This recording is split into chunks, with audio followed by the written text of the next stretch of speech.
Martes sa gabi, Mayo 16, gisaysay sa pamilya sa kapulisan nga mi-text kanila si Architect Blanche Marie Bragas ug pauli na kini sa ilang panimalay. Nakuhaan og CCTV footage nga naghulat og sakyanan ug murag na ay gi-text si Architect Bragas. Naghulat og tricycle ang biktima nga iyang masakyan didto sa kanto sa Crossing Fausta. Kini ang kanto paingon sa ilang balay sa Dorian Village.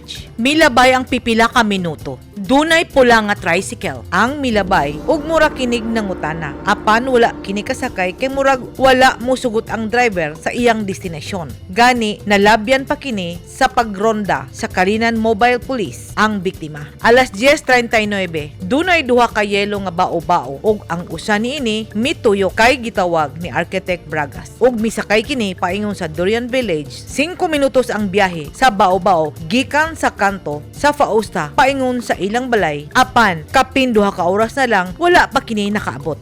Alas 12:30, Mayo 17, sa blatter sa Kalinan Police, nakasulat nga miadto si Henrietta Laruan Bragas, ang inahan sa biktima, kay dili na mutubag sa iyang cellphone ang iyang anak ug nakita usab niya ug sa iyang kauban ang usa ka pari sa sandal ni Architect Bragas tapad sa ilang balay. Kagahapon, Mayo 17, alas 8 sa buntag, nakita na lang nga walay kinabuhi si Architect Bragas didto sa Purok 6, Barangay Dacudaw, Kalinan District, dinhi sa Dakbayan sa Davao.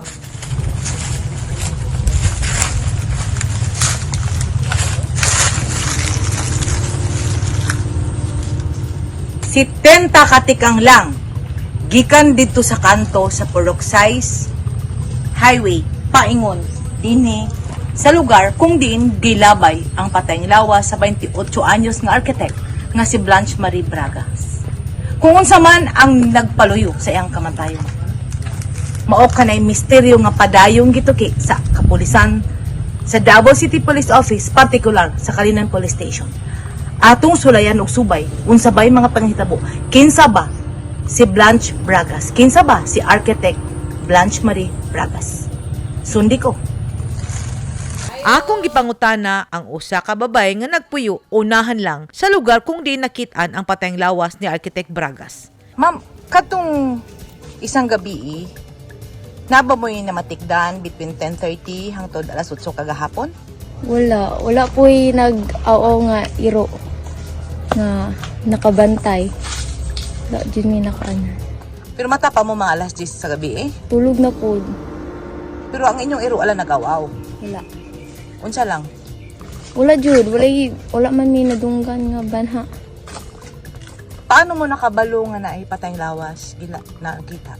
Pagkabuntag, pag ato sa akong manghod, ay sa akong mga manghod sa eskwelahan. Kinsa una nakakita?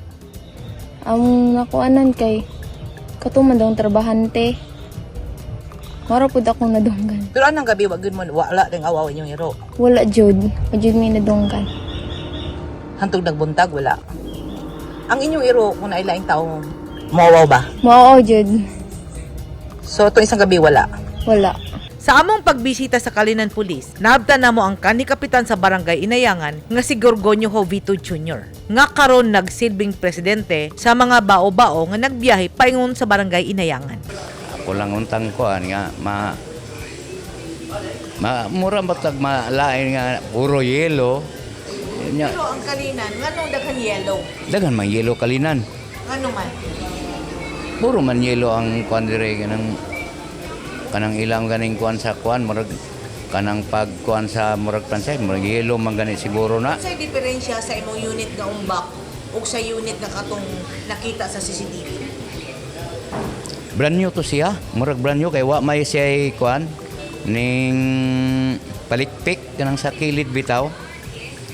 Murag nuog raman to gi ana gi tabon.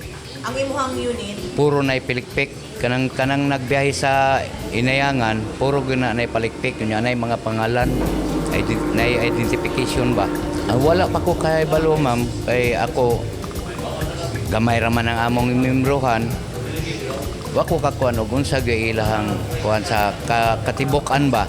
Wa ko makakuan og unsa ilang una-una nga muna. Pero sa ako nga side, wala may problema ko kay klaro man klaro man kayo.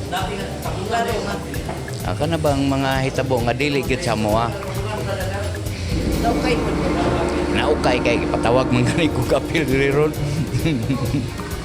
Pero wala ka na hadlo? Wala ay. Matod ni ini, gipatawag siya sa kalinan PNP kabahin sa kaso ni Architect Bragas. Gisaysay usab ni ini nga duna siya 7 ka yelo nga bao-bao apan matod niya alas 6 pa lang sa gabi matag gabi mo garahin na ang iyang mga unit ug adtong panahon na tulo ang naguba. Ug usa sa iyang mga driver gipatawag kagahapon sa kapulisan. Apan gisaysay sa driver nga ang iyang bao-bao dunay paliktik samtang ang nakitaan sa CCTV walay paliktik ug bago nga unit. Ug matod ni kapitan, bago usab ang unit nga iyang nakita sa CCTV. Ang tanan niyang bao-bao mugarahe kuno og sayo ug nakagarahe na sa dihang nahitabo ang krimen. Ang Kalinan, usa sa pinakadako nga barangay ning Dakbayan sa Davao. Sa record ni Kapitan Orsi Ungab, dunay 5,000 kapin ka mga tricycle ug bao-bao ang namasada sa iyang barangay kada adlaw ug daghan pud niini kung gabi. Sa 5,000 ka tricycle og bao-bao, 1,000 ang bao-bao, 400 niini color yellow. Sa 400 ka yellow nga bao-bao nga nagtuyok-tuyok sa Kalinan, dako ang posibilidad nga dunay usa ka unit niini ang gisakyan ni Architect Bragas. Makita usab sa CCTV footages nga ang tricycle adunay pasahero daan, una pa man misakay ang biktima.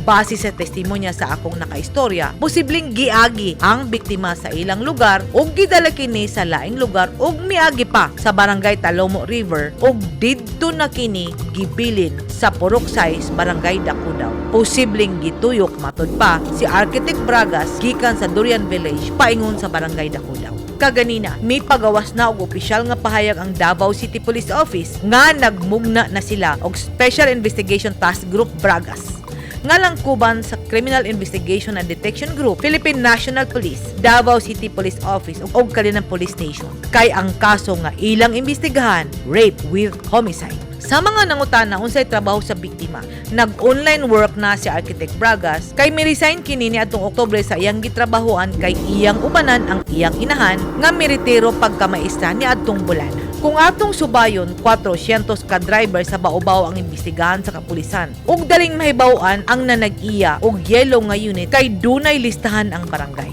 Nang hinaot ang katawan sa Dakbayan sa Davao, nga unta masulbad na sa Davao City Police Office ang misteryo sa kamatayon ni Architect Blanche Marie Bragas ug ang mga kaso sa pagpamatay dinhi sa Dakbayan sa Davao. Tungod kay dinhi sa Dakbayan sa Davao, padayon na tong gipasigarbo ang culture of safety and security ug padayon na tong gipasigarbo nga dinhi sa Dakbayan sa Davao, life is here. Edith Kaduay, News 10 Philippines. Stay safe!